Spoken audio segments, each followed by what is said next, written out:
Hello and welcome back to RJ classes.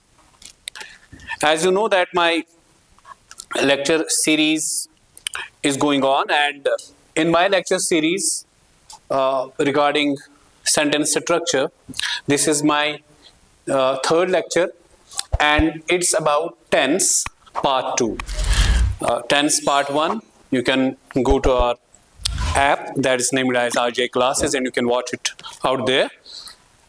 सो फार मैंने क्या discuss किया है आपके साथ? मैंने डिस्कस किया था कि टेंस का बेसिकली टेंस के क्या काइंड्स है, कौन सा वर्ब क्या डिनोट करता है, उसके बारे में मैंने बात की थी लास्ट लेक्चर में। और फिर थोड़ा सा इंट्रोड्यूस मैंने किया था, उसके साथ साथ प्रेजेंट सिंपल को मैंने इंट्रोड्यूस किया था कि प्रेजेंट सिंपल में हम क्या स्ट्रक्चर यूज करते हैं। ठीक है, प्रेजेंट सिंपल में हम क्या प्रेजेंट सिंपल में हम कौन सा स्ट्रक्चर यूज करते हैं। और मैंने आपको कल दो एग्जांपल्स दी थी। इसमें पहले मैंने आपको बताया था कि प्रेजेंट सिंपल जो है इसमें हम यूज करते हैं subject plus V1 plus object, और उससे हम क्या बनाते हैं, इसके अफर्मेटिव सेंटेंसेस। लेकिन इट सिंपली मीन्स दैट कि हमने सिर्फ अभी बात की अफर्मेटिव सेंटेंसेस की, और मैंने दो एग्जांपल्स के साथ आपको in the last class I ended my last lecture with these two sentences where I said you that ये जो दो एग्जांपल्स है आप इनको क्लोजली वॉच कीजिएगा। One is they eat food and another is I wash clothes. अब इसमें क्या है, इसमें मैंने आपको इससे पहले भी इंट्रोड्यूस किया था, इसके पहले भी बोला था कि अगर आपको कभी भी कोई भी सेंटेंस पहचानना है, रिकॉग्नाइज करना है कि कौन सा सेंटेंस जो है किस टेंस के किस काइंड को बिलोंग करता है, तो उसके लिए आपको हमेशा हमेशा के लिए इससे मदद देनी होगी। मीन्स वर्ब जो है, वर्ब ही एक ऐसी चीज है या वर्ब ही एक ऐसा पार्ट ऑफ स्पीच है जो आपको बताता है कौन सा सेंटेंस किस टेंस के काइंड को बिलोंग करता है। और यहाँ पे मैं आपको ये चीज बताता चलूं कि यहाँ पे आप देखोगे ये जो ईट, अब ये जो है दे और आई, ये दोनों क्या है, ये सब्जेक्ट्स है। ईट और वॉश जो है ये क्या है, ये दोनों सेंटेंस में वर्ब्स है, और ये जो है ये दोनों ऑब्जेक्ट्स है। अब हमें जाना कहाँ है, हमें जाना है वर्ब को देखने, बिकॉज हमें वर्ब ही बताएगा कि हमें जो हमारा जो सेंटेंस है ये कौन सा सेंटेंस है। और ये जो ईट है, अब ईट यहाँ पे क्या है, V1 है। और कल इन द लास्ट लेक्चर मैंने ऑलरेडी आपको बताया है कि ये जो V1 है ये क्या डिनोट करता है, ये प्रेजेंट डिनोट करता है। ये भी क्या डिनोट करेगा, वॉश भी डिनोट करेगा प्रेजेंट। और प्रेजेंट से मुराद है और कोई वर्ब इसमें यूज हुआ ही नहीं है। There is only one single verb that is used here and also here. So यहाँ पे भी एक ही वर्ब है, यहाँ पे भी एक ही वर्ब है। और इसका मतलब ये हुआ कि अगर सिर्फ एक ही वर्ब यूज हुआ है तो एक वर्ब जो है वो फर्स्ट फॉर्म है, और फर्स्ट फॉर्म हमेशा क्या दिखाता है, प्रेजेंट दिखाता है। So this first form of verb out here makes it present simple. लेकिन इसमें प्रेजेंट सिंपल में आप क्या आपको पहचानना है कि ये जो है इसमें अफर्मेशन है, इट इज अ स्टेटमेंट। इसमें अफर्मेशन है कि हाँ मैंने वो कुछ कर रहे हैं, क्या कर रहे हैं, वो क्या कर रहे हैं, दे ईट फूड, वो खाना खाते हैं। यहाँ पे भी अफर्मेशन है, यस है कि आई वॉश क्लोथ्स, मैं कपड़े धोता हूँ। सो अब यहाँ पे जो है ये वाले सेंटेंसेस दोनों जो है ये क्या है, पॉजिटिव सेंटेंसेस है। ये इन द लास्ट लेक्चर मैंने ऑलरेडी आपके साथ डिस्कस किया था। नाउ मूविंग अहेड, अब आपको यह समझना होगा कि क्या हमेशा आपको पॉजिटिव और अफर्मेटिव सेंटेंस के बारे में बात करनी पड़ेगी, नहीं। There are also other kinds of sentences, जैसे कि आपको इसी सेंटेंस से नेगेटिव बनाना है। अब स्ट्रक्चर उसका भी यही होगा, सब्जेक्ट वर्ब ऑब्जेक्ट। लेकिन उसके साथ साथ आपको क्या सीखना पड़ेगा कि किस तरीके से हम इसी पॉजिटिव सेंटेंस को अब चेंज, क्योंकि ट्रांसफॉर्मेशन है। अगर आप अपने सिलेबस को देखोगे वहां पे आया है sentence structure, along with that sentence structure आपको ये भी देखना है कि आपको ट्रांसफॉर्म किस तरीके से करना है, सेंटेंस को आपको किस तरीके से ट्रांसफॉर्म करना है। So in order to learn that, अब आप आज के लेक्चर के बारे में देखते हैं कि आज हम किस तरीके से इन सेंटेंसेस को चेंज करेंगे। ठीक है, अब एक ट्रिक जो है हमेशा हमेशा के लिए जो आप याद रखोगे, एक रूल, वो ये है कि यहां पे ये सब्जेक्ट है ये वर्ब है और ये ऑब्जेक्ट है। अब इनको नेगेटिव बनाने के लिए, इन पॉजिटिव सेंटेंसेस को नेगेटिव बनाने के लिए हमें क्या करना है, हमें कहीं ना कहीं पे नॉट लगाना पड़ेगा, नेगेशन का इस्तेमाल करना पड़ेगा, तभी तो क्या हो जाएगा, ये नेगेटिव में ट्रांसफॉर्म होगा, सेंटेंस नेगेटिव बन जाएगा जब हम इसमें क्या लगाएंगे, नॉट लगाएंगे। लेकिन अब वो नॉट कहां पे फिट इन करेंगे हम, ये सब्जेक्ट है, इसके पीछे लगा के देखते हैं। अगर हम इस तरह के से लिखेंगे दे नॉट ईट फूड, मैं आपसे पूछूंगा क्या ये सही सेंटेंस है, क्या ये सही सेंटेंस है, दे नॉट ईट फूड? नहीं, ठीक है।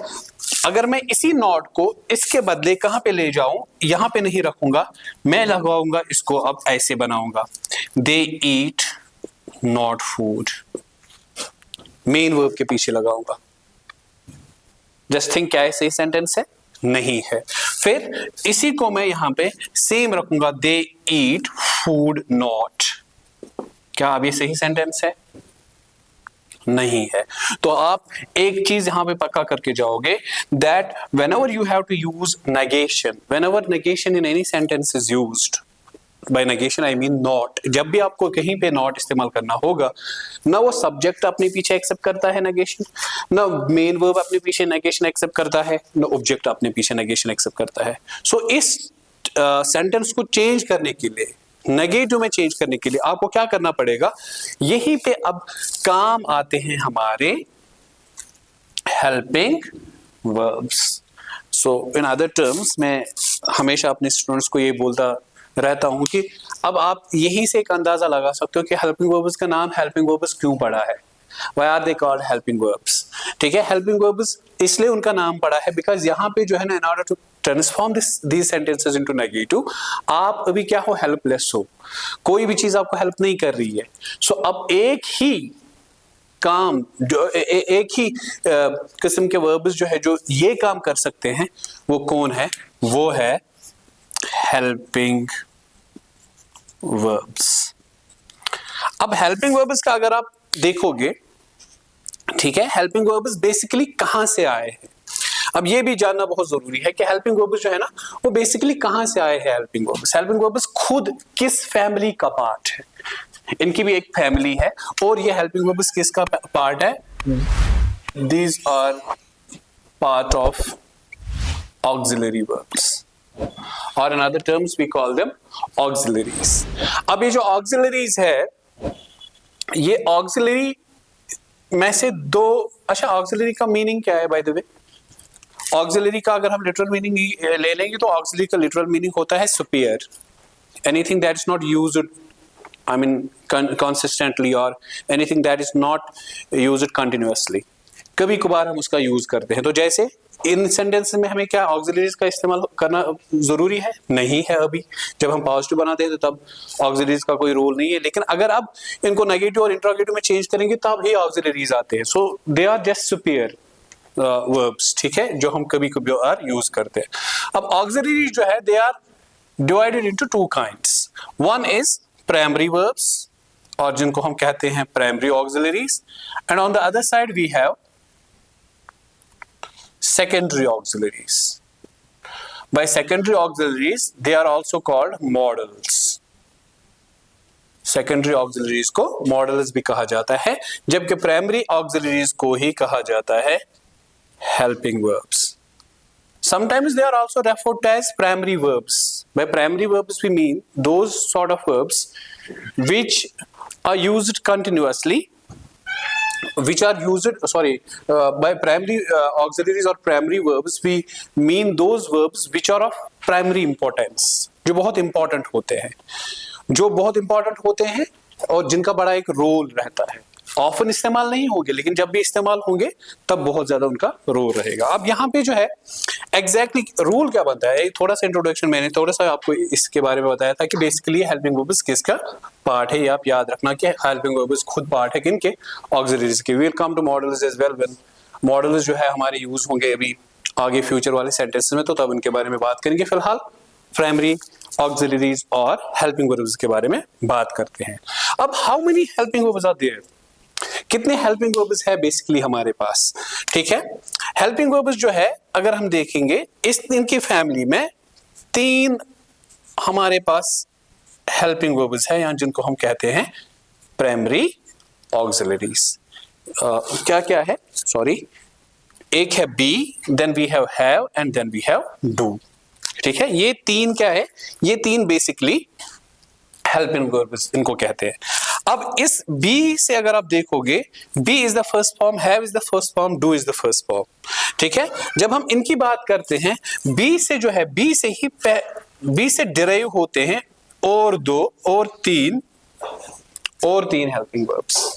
ठीक है, इज, एम, आर, ये भी फर्स्ट फॉर्म्स है, ये भी फर्स्ट फॉर्म है, ये भी फर्स्ट फॉर्म है, और इज, एम, आर भी क्या है, फर्स्ट फॉर्म है। तो ये जो 4 वर्ब्स है, ये भी फर्स्ट फॉर्म है, ये भी फर्स्ट फॉर्म है, और ये भी फर्स्ट फॉर्म है। ठीक है, बी से ही निकलता है इज, एम, आर। और इसका अगर हम सेकंड फॉर्म देखें, बी इज एम का जो सेकंड फॉर्म है वो है was, और आर का जो सेकंड फॉर्म है वो है were। These are first forms, then these are second forms. Sorry. ये फर्स्ट फॉर्म है, ये जो है ये सेकंड फॉर्म है। ठीक है, and then we have the third form. इन्हीं का थर्ड फॉर्म जो है वो है बीन, और इन्हीं का जो आईएनजी फॉर्म है वो है बीइंग, वो है being. Now this is be. इसके साथ साथ अगर हम डिस्कस करेंगे हैव को एक एक्सेप्शनल रूल की वजह से जो हम आगे पढ़ेंगे, हैज इसका और एक फॉर्म बनता है जब ये ही शीट के साथ इस्तेमाल होता है, उसके बारे में भी आपको बताऊंगा। ठीक है, तो हैज भी जो है हैज हैव से ही निकलता है, और हैज भी इसका क्या है, फर्स्ट फॉर्म है।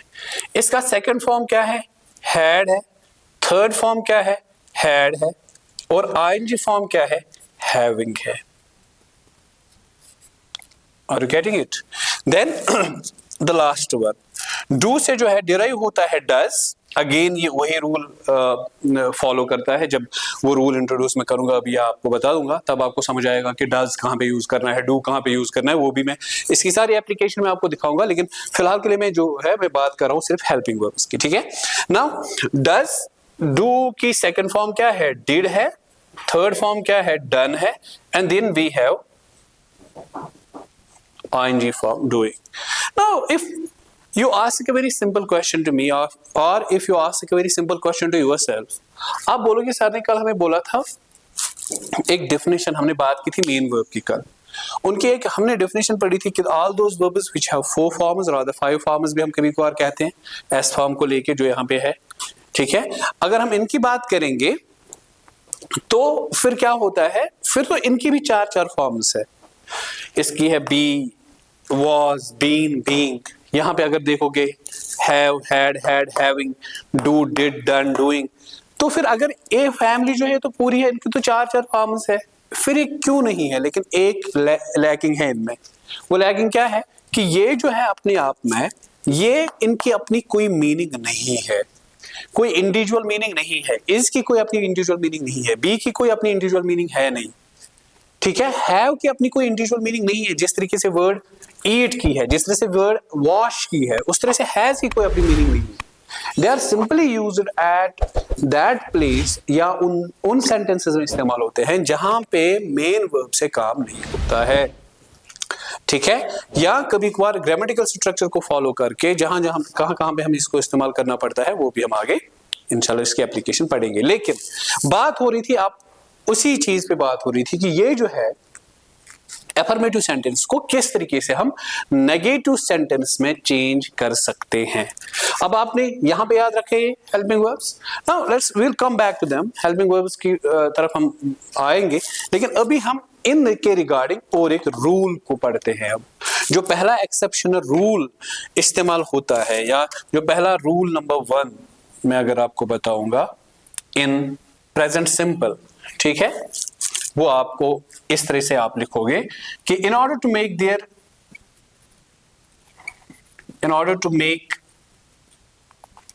their negative and interrogative sentences helping verb do is used. मैं सिर्फ डू की बात करूंगा, डज कहां पे यूज होता है उसकी भी बात करूंगा आगे। तो अगर हमें इन्हीं के ही किसके in order to make there नहीं लिखूंगा मैं, यहां पे मैं लिखूंगा in order to make its, ठीक है। In order to make its here refers to present simple sentences. हाँ, यहाँ पे याद रखना कि इट्स का मतलब है प्रेजेंट सिंपल सेंटेंसेस।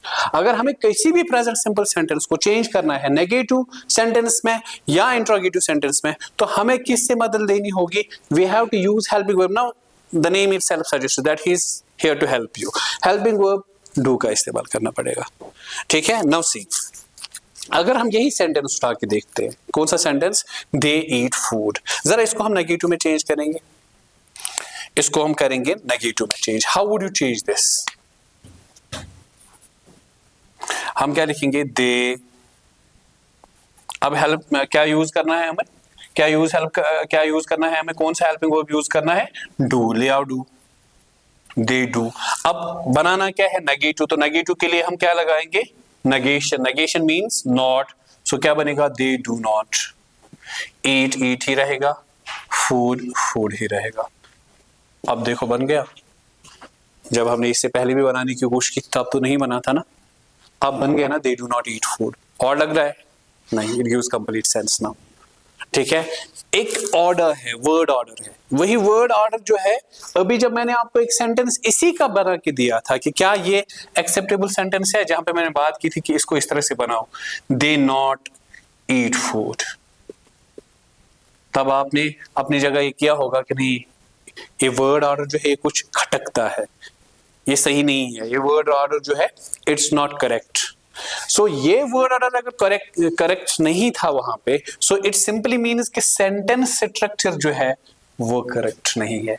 अगर सेंटेंस स्ट्रक्चर करेक्ट नहीं है, अगर सेंटेंस स्ट्रक्चर करेक्ट नहीं है, so it simply means that then एक सेंटेंस की अपनी कोई मीनिंग जनरेट नहीं होगी, या अगर होगी भी एक मीनिंग, लेकिन वो proper order of the sentence अगर नहीं होगा तो कंप्लीट सेंटेंस स्ट्रक्चर आप फॉलो करते नहीं हो, ठीक है। दैट्स व्हाई आई सेड कि इनको बनाने के लिए या इनको करने के लिए आप क्या करते हो, इन सेंटेंसेस के साथ डील करने के लिए आप क्या करते हो, आप हेल्पिंग वर्ब्स का इस्तेमाल करते हो। जरा आप अपनी जगह मैंने आपको एक करके दिया, they do not eat food, आप इसका बता देना।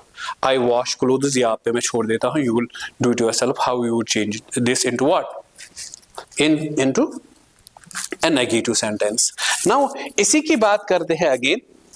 अगर इसी से अब हम आपको क्या, अच्छा दूसरी चीज, हालांकि मैं उसको थोड़ा सा ये ले रहा हूँ, थोड़ा सा इनिशियली मैं थोड़ा सा टाइम लूंगा एक लेक्चर में, सो दैट आपकी जो बेसिक्स है वो क्लियर हो जाए। Once your basics would get clear, then we can move ahead and we can cope up with each and every topic very quickly. लेकिन sentence formation, sentence structure is the base, इसलिए मैं इसमें थोड़ा सा time ले रहा हूँ, ठीक। Now one more thing जो आपको समझना है, देखो अपने concepts को क्लियर करके जाओ। अब कोई भी हमें क्वेश्चन पूछ सकता है, anybody can ask a very simple question कि सर यहाँ पे इस वाले सेंटेंस में अगर आप देखोगे एक इस्तेमाल हुआ है, ये भी एक वर्ब है, although it is a helping verb, लेकिन वर्ब है ना, हेल्पिंग वर्ब है लेकिन वर्ब है, and then we have another one that is eat. So इसमें दो वर्ब्स का इस्तेमाल हुआ है, लेकिन ये जो डू है, डू भी क्या है? V1 है, और ये जो ईट है ये भी क्या है? V1 है। Sometimes students do ask this question कि अगर यहां पे भी फर्स्ट फॉर्म ऑफ वर्ब है, यहां पे भी फर्स्ट फॉर्म ऑफ वर्ब है, then what would happen? ये भी as a first form of verb क्या दिखाएगा?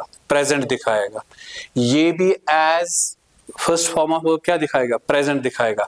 तो क्या sentence present बन गया? Because मैंने बहुत सारे स्टूडेंट्स को देखा है कि वो जब verb से काम लेते हैं तो वो फिर इसको ऐसे करने लगते हैं, सर ये तो present हो गया फिर। No, a simple answer to this question is कि यहाँ पे जो डू है वो क्या काम करेगा, जो मैंने initially in the last lecture आपको बोला कि ये क्या काम करेगा, अभी यहाँ पे टाइम का काम करेगा। ये डू एज V1 क्या दिखाएगा हमें? प्रेजेंट दिखाएगा। और ये जो ईट है it would remain as an action word out there. Are you getting it?